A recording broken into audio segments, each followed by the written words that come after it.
পৌর নির্বাচনের আর মাত্র কদিন বাকি, দিন নাই রাত নাই, এমনকি নাওয়া খাওয়াও যেন বন্ধ হয়ে গেছে প্রার্থীদের। তাই কুয়াশা আর তীব্র শীতের মধ্যেই প্রার্থীরা ছুটছেন ভোটারদের দ্বারে দ্বারে। চলছে ভোটারদের মন জয়ের সব প্রচেষ্টা, দিচ্ছেন নানা প্রতিশ্রুতি।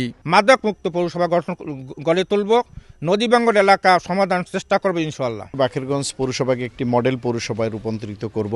আমি যদি নির্বাচিত হতে পারি, গণদ্বীপ পৌরসভাকে আমি সুন্দরভাবে সাজাতে চাই। ভোটাররা বলছেন, প্রার্থীরা যাই বলুক, যোগ্য ব্যক্তিকেই বেছে নেবেন তারা। নিষ্ঠাবান এবং সে একজন যোগ্য ব্যক্তি, তাকে আমরা ভোট দেব।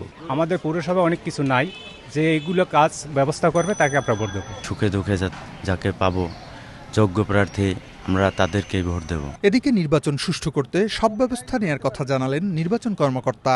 ভোট কেন্দ্রগুলোতে পর্যাপ্ত পরিমাণ পুলিশ ও আনসার মোতায়েন থাকবে। স্ট্রাইকিং ফোর্স হিসাবে থাকবে র্যাব, স্থান বিশেষে কোস্টগার্ড এবং বিজিবি। আইনশৃঙ্খলা ভঙ্গকারীর তাৎক্ষণিক বিচারের জন্য থাকবে ভ্রাম্যমাণ আদালত। বরিশাল বিভাগের 17টি পৌরসভায় নির্বাচন অনুষ্ঠিত হবে, আর ভোটার 2,76,315 জন। মোট ভোট কেন্দ্র 176টি। ফেরদাউস সোহাগ, সময় সংবাদ, বরিশাল।